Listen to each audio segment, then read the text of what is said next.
everyone. I'm Jessica Vazquez, Director of Student and Family Engagement for the Students of Promise program. I'm here today with Coach Mike. He's going to be sharing with us his perspective on collaborating with families and parents and kind of dive a little deeper into the role of a linkage coordinator. Thank you so much, Miss Jessica. The warm welcome, I'm telling you. But yeah, so my name is Coach Mike Hollins. I'm the linkage coordinator at the Maple Heights campus or the Maple Heights School District. But again, I'm so excited to be with you. I know we have so much that we want to share with the parents, their village, their families. We're just here to serve you all. We talk about this all the time.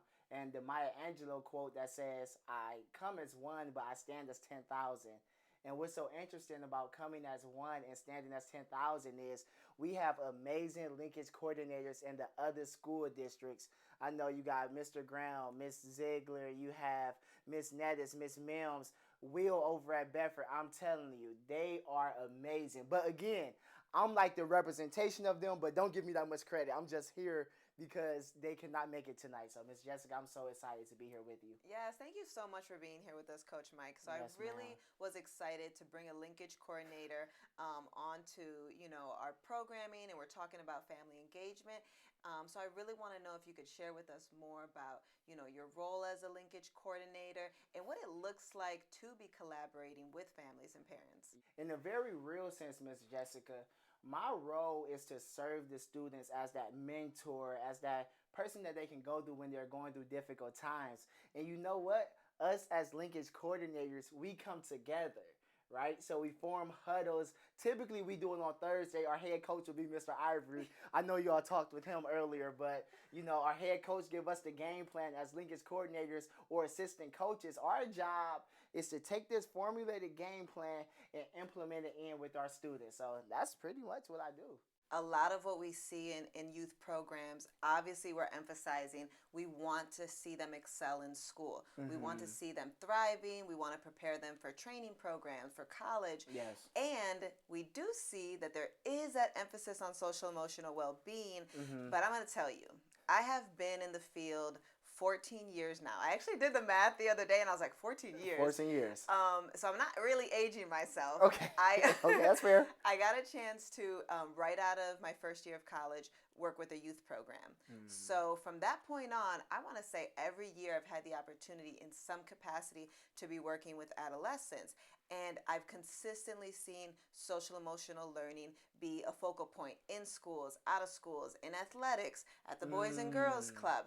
And one thing that I don't see is the emphasis on having our families involved. Yes. And I think that is what's making our program go to that next level with Mm-hmm. like essentially coaching our students and setting up that game plan. Yes, ma'am. Is we need to involve the families. Mm-hmm. They are part of this. They're right alongside us and pushing and guiding and coaching.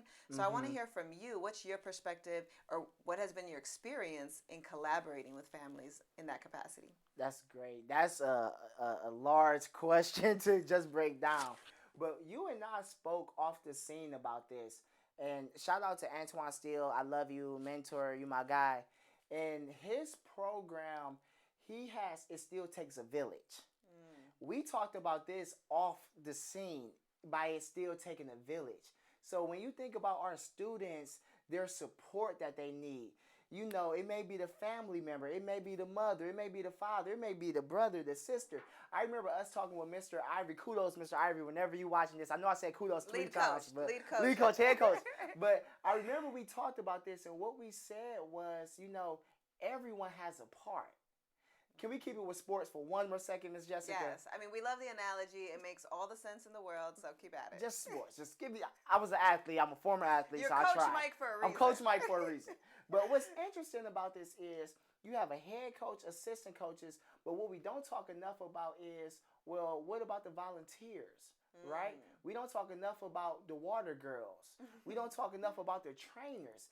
And everyone has a role in the assignment. So again, when we're sitting here talking about their social and emotional well-being, we're really honing in on the whole kid and being able to say their families are just as important, their support team is just as important as the students' progress. You brought up all the key team members and, really highlighting for us what that looks like to work together, to huddle, to be a team. And it made me think about how prior to the pandemic, that's what things looked like. It was really hands on. You were really in that huddle. You were really working with the students, and everything changed for us. Yes. And since then, our students have primarily been engaging with us virtually. You guys have been at home with your families, Yes. And our families have been spending a lot of time together. And I'm sure they've been learning more about the program. They've been part of all the great, virtual events we've been able to put on. But with that component of being virtual, it's really changed things.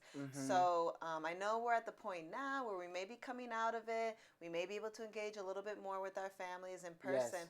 But during this past year, what does that look like for the linkage coordinators, for just your perspective on the students and the families and what they're going through? That's awesome. You'll love this. The mission stays the same. The innovation change.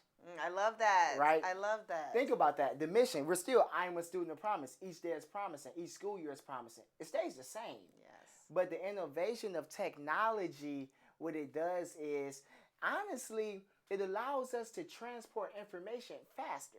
Now, that's nothing new. I mean, technology's been doing that since forever.